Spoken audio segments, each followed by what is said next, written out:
ಕಂಬಳಕೂಟ ಅವಿಭಜಿತ ದಕ್ಷಿಣ ಕನ್ನಡ ಜಿಲ್ಲೆಯ ಭಾವೈಕ್ಯತೆಯ ದ್ಯೋತಕ ಎಂದು ಸೋಲೂರು ಕರ್ನಾಟಕ ಆರ್ಯ ಈಡಿಗ ಮಹಾಸಂಸ್ಥಾನದ ಪೀಠಾಧಿಪತಿ ಶ್ರೀ ವಿಖ್ಯಾತಾನಂದ ಸ್ವಾಮೀಜಿ ಹೇಳಿದ್ದಾರೆ.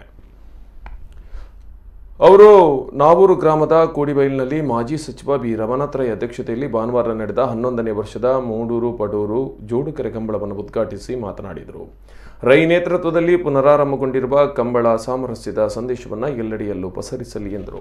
ಶ್ರೀಧಾಮ ಮಾಣಿಲದ ಶ್ರೀ ಮೋಹನದಾಸ ಸ್ವಾಮೀಜಿ ಮಾತನಾಡಿ, ಪರಸ್ಪರ ಅಶಾಂತಿ ಅಸಮಾಧಾನ ಮೇಳೈಸುವ ಈ ಕಾಲಘಟ್ಟದಲ್ಲಿ ಐಕ್ಯತೆ ಹಾಗೂ ಭಾವೈಕ್ಯತೆಗೆ ಈ ಕಂಬಳದ ಮೂಲಕ ಪ್ರೇರಣೆ ಸಿಗಲಿ ಎಂದರು. ಅಧ್ಯಕ್ಷತೆಯನ್ನು ವಹಿಸಿದ್ದ ಕಂಬಳ ಸಮಿತಿ ಗೌರವ ಅಧ್ಯಕ್ಷ ಮಾಜಿ ಸಚಿವ ರಮನಾಥ್ ರೈ ಮಾತನಾಡಿ, ಸಾಮರಸ್ಯದ ಪ್ರತೀಕವಾಗಿ ನಾವೂರಿನಲ್ಲಿ ಕಂಬಳ ಆಯೋಜನೆ ಮಾಡಲಾಗಿದ್ದು, ಅತಿ ಕಡಿಮೆ ಅವಧಿಯಲ್ಲಿ ಕಂಬಳದ ಕೆರೆ ನಿರ್ಮಿಸಿ ಕಂಬಳಕೂಟದ ಯಶಸ್ವಿ ಆಯೋಜನೆ ಆಗಿರುವುದು ಭಗವಂತನ ಕೃಪೆಗೆ ಸಾಕ್ಷಿ ಎಂದರು.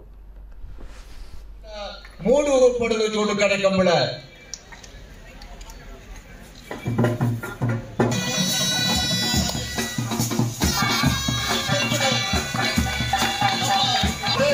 ಶರಣ್ಯೇ ತ್ರಯಂಬಕೆ ಗೌರಿ ನಾರಾಯಣಿ ನಮಸ್ತುತೆ.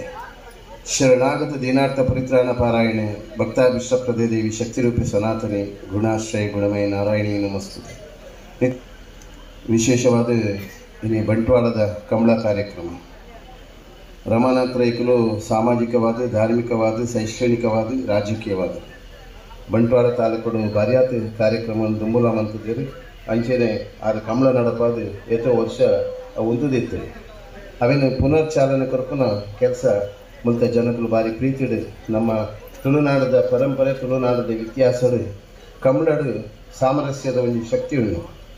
ಕಂಬಳದ ಗೋಣೆಗಳು ಇಜ್ಜಂದಿನ ಅಂಚಿನ ಕ್ರಿಶ್ಚಿಯನ್ ನಕಲು ಅವರು, ಮುಸ್ಲಿಂ ಅವರು, ಹಿಂದೂ ನಕಲು ಇಲ್ಲಡೆ ಗೋಣೆಗಳು ಸಾಂಕಲು ಮಂತಿಯ ವಾದ ಪೂರ ಹೋದು ಆ ಒಂದು ಕ್ರಿಯಾಶೀಲವಾದ ಸಮಾಜದ ಉತ್ಸಾಹದ ಕಾರ್ಯಕ್ರಮ ಅವಡು ಪನ್ಪುನ ದೃಶ್ಯಡು ಈ ಕಂಬಳ ಕಾರ್ಯಕ್ರಮ ನಮ್ಮ ಪಿರಾಕದಕ್ಕಲು ಆಚರಣೆ ಕಂತೇವೆ.